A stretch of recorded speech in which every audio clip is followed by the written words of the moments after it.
안녕하십니까. 오늘은 토론토 어떤 한 지역인 공원에서 여러분들과 함께 은혜를 나누려고 합니다. 창세기 1장 1절 말씀 보면 태초에 하나님이 천지를 창조하시니라 라고 말씀하고 있습니다.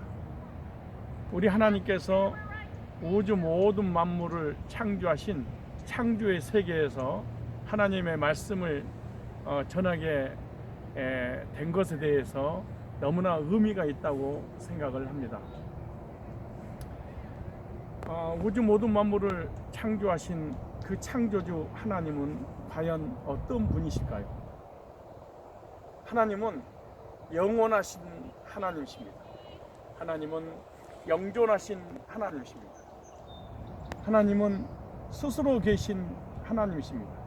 하나님은 전능하신 능력으로 우주 모든 만물을 창조하신 창조주 하나님이십니다.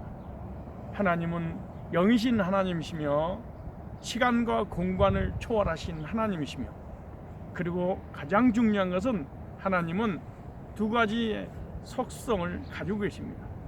그 대표적인 속성 중 하나는 공의로우신 하나님이시며, 또 하나는 사랑의 하나님이십니다.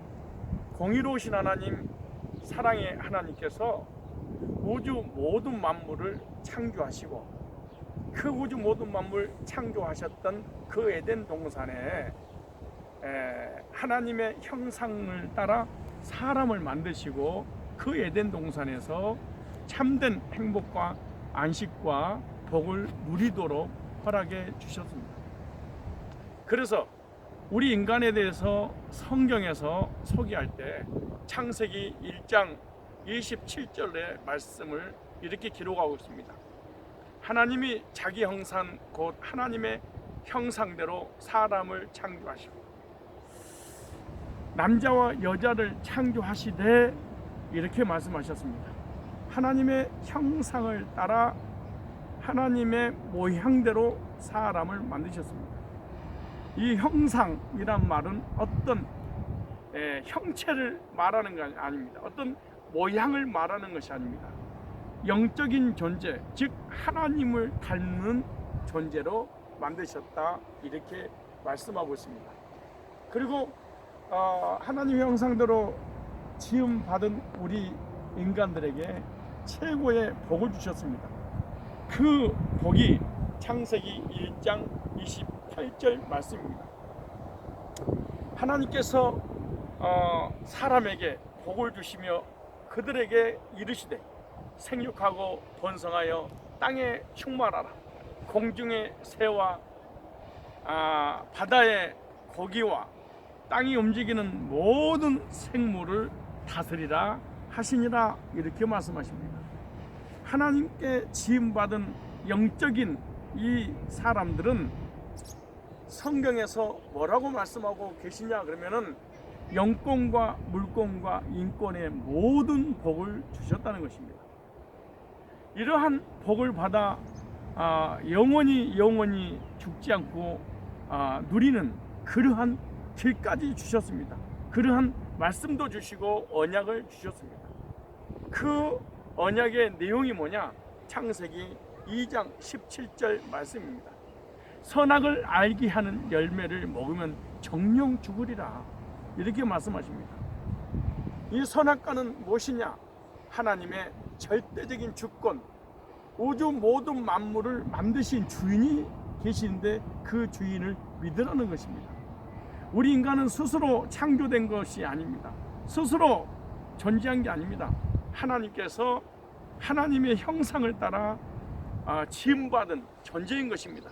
그러므로 우리를 만드신 그 하나님을 의지하고 그 하나님을 신뢰하고 그 하나님을 믿을 때 우리 인간은 진정한 안식과 행복을 누릴 수 있다는 것입니다. 그러기 위해서는 하나님의 절대적인 주권을 인정해야 된다는 것입니다.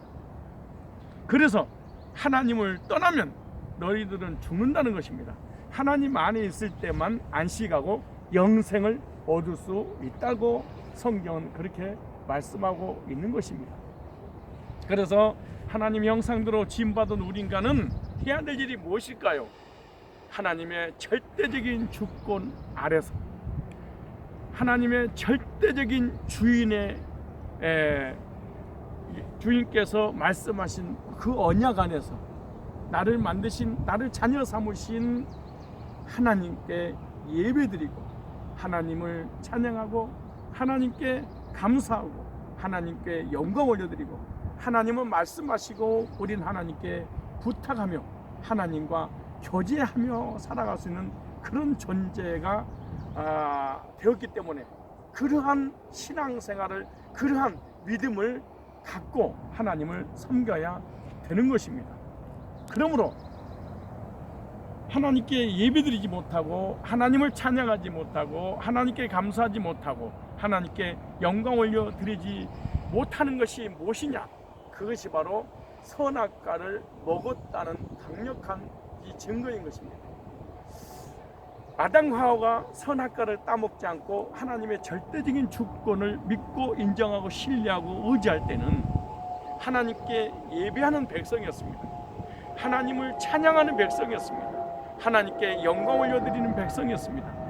하나님과 교제 나누는 그런 백성이었습니다. 하나님 없이는 못 사는 그런 존재로 신앙 고백하며 늘 감사와 감격 속에 살았던 것입니다. 그런데 마귀의 유혹을 받아서 선악과를 따먹고 우리 인간에게, 아담과 하와에게 죄가 들어왔습니다. 그 죄를 짓는 순간에 우리 인간은 하나님께 예배하지 않았던 것입니다. 하나님께 영광 올려드리지 않습니다. 하나님 주권도 믿지 않습니다.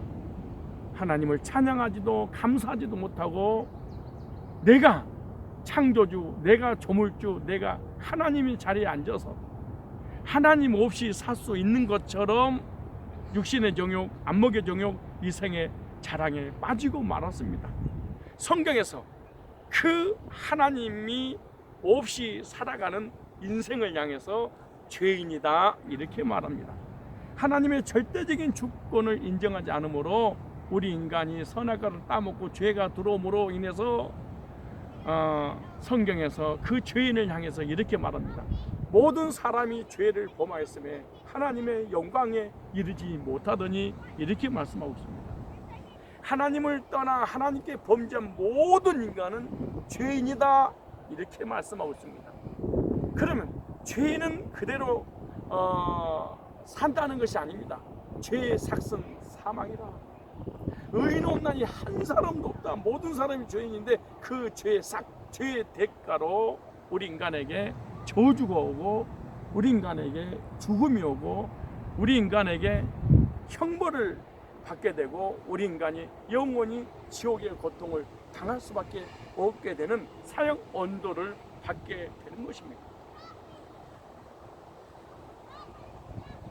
그래서 우리 인간은 하나님 없이 영적으로 방황합니다. 그래서 우리 인간은 죄 때문에 늘 저주를 받고 그 죄 때문에 정신적으로 시달리고 우울증 걸리고 그 죄 때문에 육신의 질병이나 환경의 어려움과 고난과 온갖 고통과 불행 가운데 짓눌리며 살아가는 그런 불쌍한 존재가 되고 마는 것입니다. 그래서 지식인이든 지혜인이든 학자든 명예와 물질과 권세와 아무리 똑똑한 사람이라 할지라도 하나님이 어디 있어? 천국과 지옥이 어디 있어? 보이는 세계만 믿고 보이지 않는 세계는 부인하는 그런 어리석은 존재가 되고 마는 것입니다. 성경에서 이렇게 말씀하고 있습니다. 어리석은 자는 그 마음에 이르기를 하나님이 없다고 하는도다.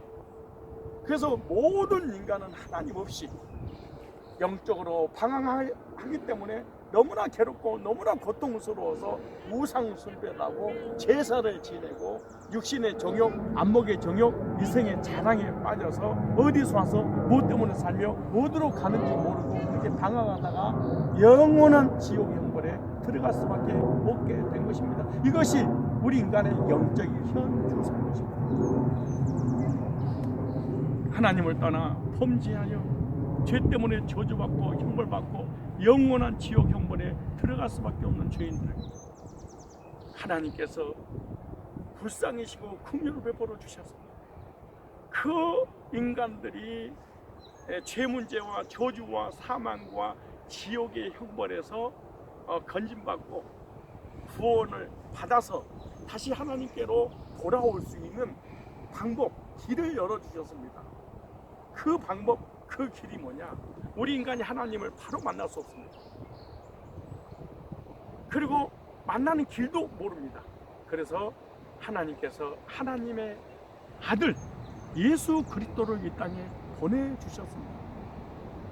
그리고 그 예수님을 통해서 죄 문제 해결받고 죽음의 문제 해결받고 저주가 끝나고 영원한 영생을 주실 것이라고 아담과 화하에게 원죄와 자범죄에 빠져있는 이 불쌍한 죄인들에게 찾아오셔서 언약 대신 예수 그리스도를 보내주신다고 약속하셨는데 그 약속의 말씀이 창세기 3장 15절 말씀입니다. 창세기 3장 15절 말씀은 어떤 말씀입니까? 여인의 후손이 뱀의 후손의 머리를 상하게 할 것이라 이렇게 말씀합니다.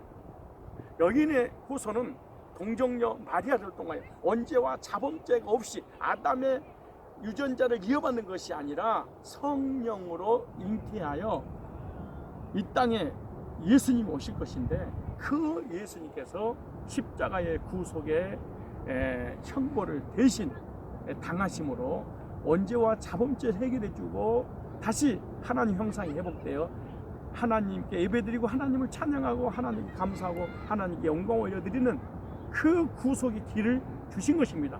그래서 아담과 화하는 그 창세기 3장 15절 즉 언젠가는 예수님이 이 땅 오실 것인데 그 예수님께서 선악과를 따먹고 하나님의 공의를 어김으로 형벌받을 그 죄를 저주를 사망을 해결해 주실 것이라는 것을 미리서 십자가를 바라보고 예수님을 통해서 죄 용서받고 원죄 문제 해결받고 구원받고 하나님의 자녀가 된 것입니다. 아니 아담뿐만 아니라 예수님 오시기 전까지 모든 선지자나 제사장이나 왕이나 이스라엘 백성들 다 한결같이 구원받은 사람의 공통점은 바로 오실 메시아를 바라보고 구원의 은혜를 경험하게 된 것입니다.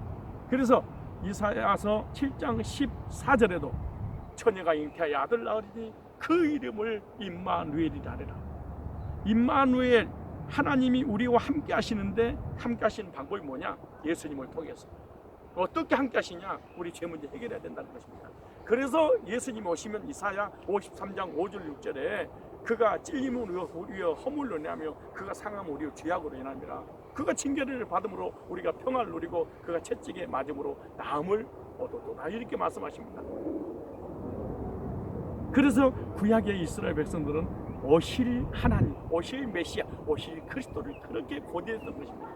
그런데 마태복음 1장 1절에 보면은 아브라함과 다윗의 자손 예수 그리스도의 세계라 예수님께서 이 땅에 말씀이 육신이 돼요. 창조주가 구세주가 돼요. 하나님이 사람의 몸을 입고 창세기 3장 15절 이사야 53장 5절에 6절의 말씀을 성취하시려고 오신 것입니다. 그래서 마태복음 1장 21절로 23절에 보면 보라 처녀가 잉태하여 아들을 낳으리니 그 이름을 예수라 하라. 이는 그가 자기 백성을 저희 죄에서 구원할 자이심이라. 그리고 예수님은 이 땅에 인카네이션 하셔서 공생애를 사셨고 그리고 하나님이란 증거로 죽은 자를 살리고 무리를 걸어가시고 안진면을 기르고 온갖 오병의 기적을 일으키시는 창조주의 능력을 그대로 보여주셨습니다. 그리고 예수님께서는 제자들이 이렇게 말씀하십니다. 사람들이 인자를 누구라 하고 질문을 던지셨습니다. 그때 제자들이 이렇게 말합니다. 사람들이요 예수님을 세례 요한이라고 합니다. 에레미야라고 합니다. 선지자 중에 하나라고 합니다. 예수님에 대해서 전혀 이해를 못했던 것입니다. 그때 예수님께 다시 질문합니다. 그렇다면 너희들은 나를 누구를 하느냐 이렇게 말씀합니다. 그때 베드로가 이렇게 고백합니다. 주는 그리스도시요 살아계신 하나님의 아들이십니다. 예수님에 대해서 정확하게 신앙을 고백했던 베드로에 대해서 예수님이 이렇게 말씀하십니다. 바요나 시몬아, 내가 복이 있도다. 이를 알게 하는 이는 혈육이 아니요 하늘에 계신 내 아버지시니 내가 이 반석 위에 내 교회를 세우리니 음부의 권세가 이기지 못하리라. 천국 열쇠를 네게 주리니 이 땅에서 무엇이 내게면 하늘에서 낼 것이요 이 땅에서 무엇이 내게면 하늘에서 흘리리라. 이렇게 말씀하십니다. 예수님은 하나님이십니다. 예수님은 창조주십니다. 예수님은 구세주십니다. 그 말씀이 빌립보서 2장 6절로 7절에 말씀하고 계십니다. 그는 근본 하나님의 본체시나 하나님과 동등됨을 취할 것으로 여기지 않냐고 종 형체를 가져 사람의 모양으로 나타나셨음에 죽기까지 복종하셨으니 곧 십자가에 죽으심을 우리가 아직 죄인 되었을 때 그리스도께서 우리를 위하여 죽으심으로 하나님이 우리 위한 자기의 사랑을 확증하셨습니다. 죄와 저주와 사망의 문제 해결하시려고 예수님은 십자가 못 박혀 죽여 죽으시고 3일 만에 부활하셨습니다. 그 사실을 믿기만 하면은 죄, 저주, 사망, 지옥 형벌 이제 받고 영원한 영생을 얻게 되므로 하나님의 형상이 회복되어 하나님께 예배드리고 하나님을 찬양하고 하나님께 영광을 올려드리고 하나님께 감사하고 하나님께 표제 나누다가 천국에서 영생복락 누리도록 천국으로 인도하신 것입니다. 모든 성도들 다 말씀이 육신으로 창조주가 구세주로 하나님의 사람의 몸을 이 땅에 오셔서 십자가 못 박혀 죽으시고 사망과 오셨게 되시고 부활하신 예수 그리스도를 영접하여 죄 용서받고 구원받고 하나님의 자녀가 되어 하나님 형상이 회복됨으로 영생복락 누리며 살아가시기를 주님의 거룩하신 이름으로 축원합니다. 감사합니다. 할렐루야. 아멘.